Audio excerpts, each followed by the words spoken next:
জয় গুরু। আজকের আমরা এই ভিডিওতে যে টপিকটার উপর আলোচনা করতে চলেছি সেটি হলো নাম করা নিয়ে। আজকে আমরা কিছু কথা জানার চেষ্টা করব, অর্থাৎ এই নামধ্যান সম্পর্কিত কিছু কথা, যেখানে নাম নিয়ে কিংবা বলতে পারেন এই বীজমন্ত্র নিয়ে কিছু কিছু কথা শুনবো। তার সাথে সাথে ধ্যানের কথা তো আসবেই, এবং নাম ধ্যানের ক্ষেত্রে বিশেষ করে ঠাকুরকে ধরার পর দেখবেন চক্র ফটো, কিংবা বলতে পারেন যেটা আমরা ওই যে ব্ল্যাক অ্যান্ড হোয়াইট যে একটা ফটো, যেটা আমরা নাম ধ্যান করার সময় যে হাতে নিয়ে যখন দেখি, সেটার দিকে যখন তাকিয়ে থাকি একটা না, তো সেই চক্র ফটো নিয়েও আজকে আমরা কিছু কথা জানার চেষ্টা করব। যে এই চক্র ফটো কি আমাদের বাস্তবে প্রত্যেকটা দিনই দেখা লাগবে, কিংবা এই চক্র ফটো কি প্রত্যেকটা দিনই দেখতে হয়, সেই বিষয় নিয়ে আজকে আমরা কিছু কথা জানার চেষ্টা করব। তো যাই হোক, আজকের এই আলোচনাটি এবার আমি শুরু করার আগে আপনাদের কাছে শুধু একটি কথাই অনুরোধ করছি, ভিডিওটিতে আপনারা সম্পূর্ণভাবে যুক্ত থাকার চেষ্টা করবেন। আশা করি দিলে আজকের এই যেই টপিকটি আপনারা দিলে নিঃসন্দেহেই বুঝতে পারবেন। আমরা চক্র ফটোর কথা দেখবেন যখনই বলে থাকি, আমরা বেশিরভাগ ক্ষেত্রেই বুঝতে পারি যে কোন ছবিটার কথা বলা হচ্ছে। অর্থাৎ একটা বলতে পারেন এই কারণে ওটাকে চক্র ফটো বলা হয়। ব্ল্যাক অ্যান্ড হোয়াইট যেটা, সেই ছবিটা সব থেকে প্রথম। দ্বিতীয়ত চক্রটা এই কারণে দেখবেন চাকার মতন সেই ছবিটা দেখতে, অর্থাৎ তার চারপাশটা পুরো চাকার মতন, সেন্টারে মাঝখানে শ্রী শ্রী ঠাকুরের ছবিটা থাকে।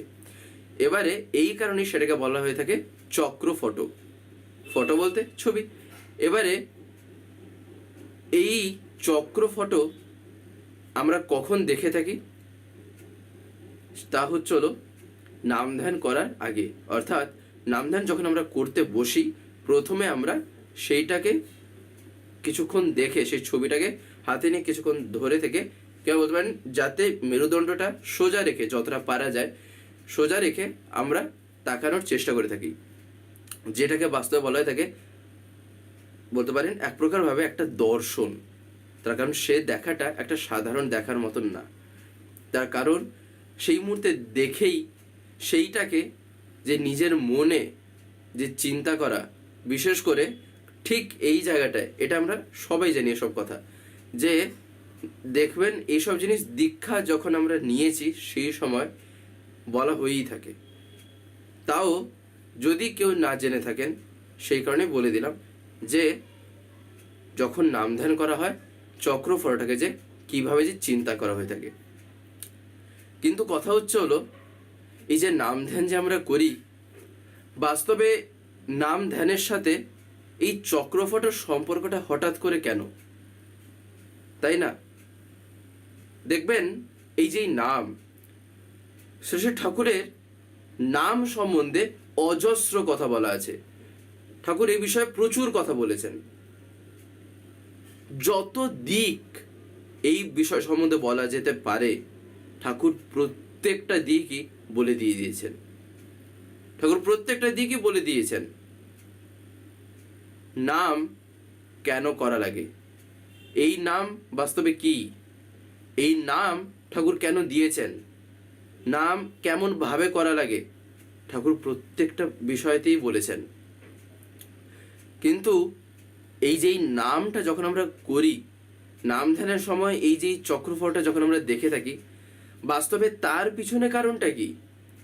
তার পিছনে কারণটা হচ্ছিল, নাম ধ্যান যখন আমরা করে থাকি, আমরা যে নামটা করি সেই নামটা যাকে কেন্দ্র করে আছে, আমি যদি তাকেই যদি না চিন্তা করলাম, তার ছবি বা বলতে পারেন তিনি যেমন দেখতে, আমি যদি সেই রকমটা আমি নিজে না ভাবতে পারলাম, তাহলে আমার নামটা কেন্দ্রায়িত হবে কোথায়, তাই না? এই যে নাম যে চলছে, এই নামেরও তো একটা কিছু সেন্টার আছে, না হলে এই নামটা কোথায় গিয়ে কেন্দ্রায়িত হচ্ছে? তা তো নামিতেই। এই কারণে তো ঠাকুর বলেছেন যে নাম আর নামে অভেদ।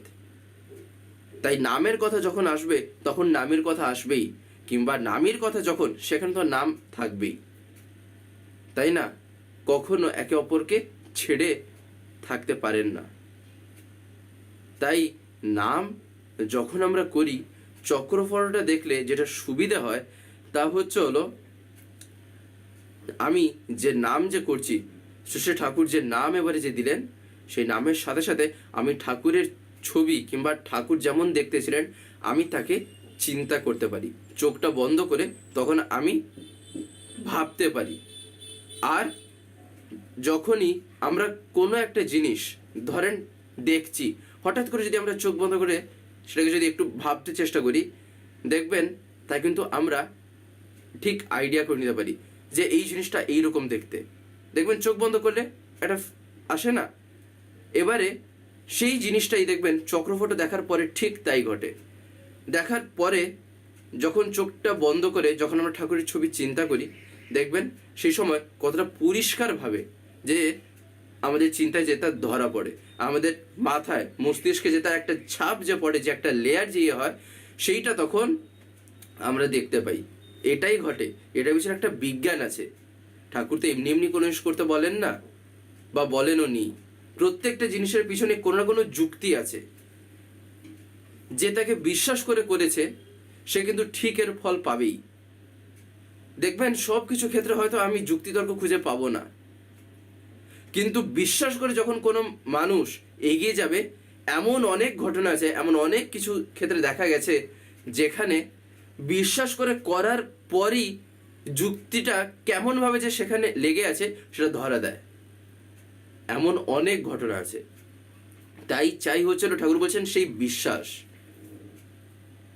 তাই আমরা যখন নাম করব, নাম করার সাথে সাথে যেন আমরা চক্রফটোটার দেখার একটা অভ্যাস গড়ে তুলি।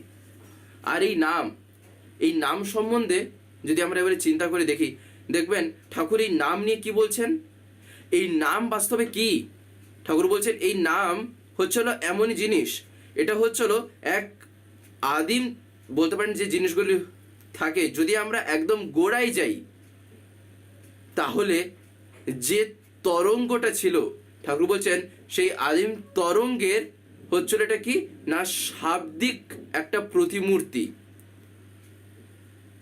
আদিম তরঙ্গের এটা হচ্ছিল ঠাকুর বলছেন একটা শাব্দিক প্রতিমূর্তি, অর্থাৎ একটা শব্দের ভিতর দিয়ে এটাকে যতটা পারা গেছে ঠাকুর বলছেন দেখানো হয়েছে। প্রতিমূর্তি দেখানো হয়েছে বলতে এই শব্দের ভিতর দিয়ে আমি বাস্তবে সেখানটায় রিচ করতে পারবো। এইটা ছিল সেই রাস্তাটা, সেই রাস্তাটা ঠাকুর দিয়ে দিলেন। আর যদি আমরা আরো গভীরে গিয়ে দেখি ঠাকুর কি বলছেন, এই যে দেখবেন এক একটা মানুষ, ঠাকুর বলছেন এই মানুষও হচ্ছে হলো এক এক রকম ভাব তরঙ্গ। তাই সবাই কিন্তু আলাদা, প্রত্যেকেই কিন্তু তাই আলাদা। সবাই কি এক? ঠাকুর বলছেন এমনকি কোনো একটা জিনিস আর একটা জিনিসের সাথে কখনো হুবহু মিল নেই। এবারে তা অনেক রকম ভাবে ঠাকুর বলছেন। শুধু যে বাহ্যিকভাবেই আমি মিল দেখে নিয়ে বলে দিলাম যে মিল, তা না। যদি আমরা তারও গভীরে গিয়ে যদি লক্ষ্য করতে চেষ্টা করি তাহলে অনেক কিছু এমন জিনিস পাবো যেখানে আমি দেখছি মিল নেই। এই কারণেই ঠাকুরের যে ঘটনাটা আমরা অনেকেই জানি প্রায়, তা কি না, ঠাকুর যে বলেছিলেন না ওই যে 1+1=2, ওই গল্পটা ঠাকুর সেদিন যে কেন জিজ্ঞাসা করেছিলেন যে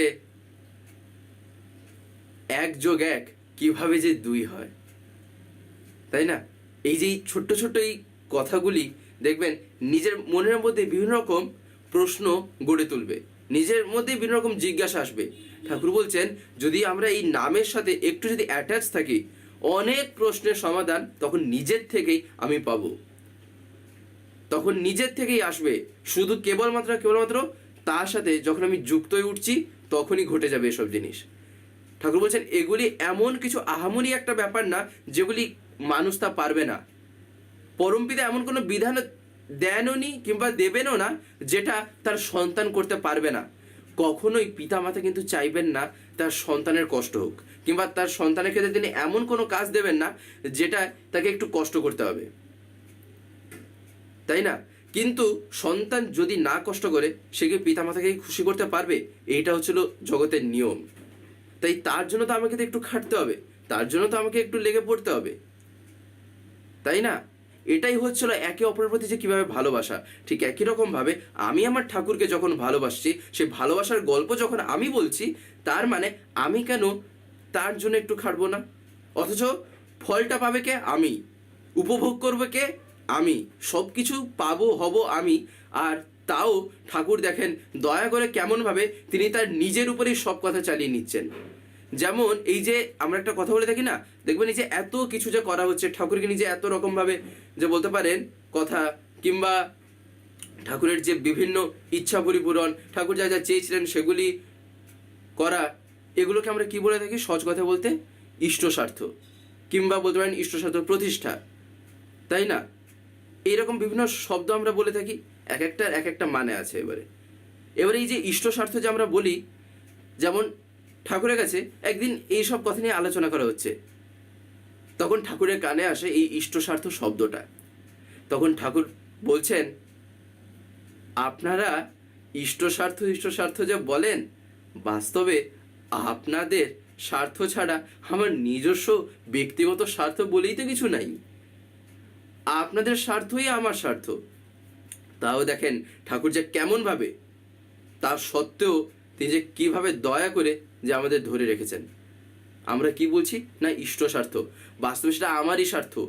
আমি যে তার বলে যে কাজগুলো করছি, সেই যে কাজগুলি সেটা আমার জীবনেরই স্বার্থ, নাহলে আমার জীবনটাই টিকে থাকতো না। তাই তিনি দয়া করে আমার জন্য দিয়েছেন, কিন্তু তা সত্ত্বেও আমরা দেখেন ইষ্ট স্বার্থ যে কিভাবে বলছি, আর তিনি তাও দয়া করে যে শুনছেন। এই হচ্ছে পরম পিতার পরিচয়, যে তিনি তার সন্তানকে যে কতটাই যেন ভালোবাসেন। ঠাকুর বলছেন তিনি প্রতি মুহূর্তে সুযোগ দিয়ে চলেন, প্রতিটা মুহূর্তে চাই হচ্ছিল সেই সুযোগের সদুপযোগ। তাই এই যে নাম তাই বলতে পারেন সদা সর্বদা করা দরকার। নাম ধ্যান তাই যখন চক্রফটা নিয়ে আমি বসছি সেই মুহূর্তে যেমন করব, তা ছাড়াও যেন সদা সর্বদা নাম চলে। যেমন একবার শরৎদা শ্রী ঠাকুরের কাছে জিজ্ঞাসা নিবেদন করেন যে ঠাকুর, নাম তো অনাহতভাবে ভিতরে হচ্ছেই, আবার নাম করা কেন আলাদা রকম ভাবে, অর্থাৎ এইরকম আলাদাভাবে? তখন শ্রী ঠাকুর বলেছিলেন যে করে মাথায় যেগুলি চড়া পড়ে গেছে, যার দরুন অনুভূতি রুদ্ধ হয়ে গেছে, সেটাকে ফাটিয়ে নিজেকে উন্নত স্তরে নিয়ে যেতে হয়, নিজেকে আরো বাড়িয়ে তুলতে হয়।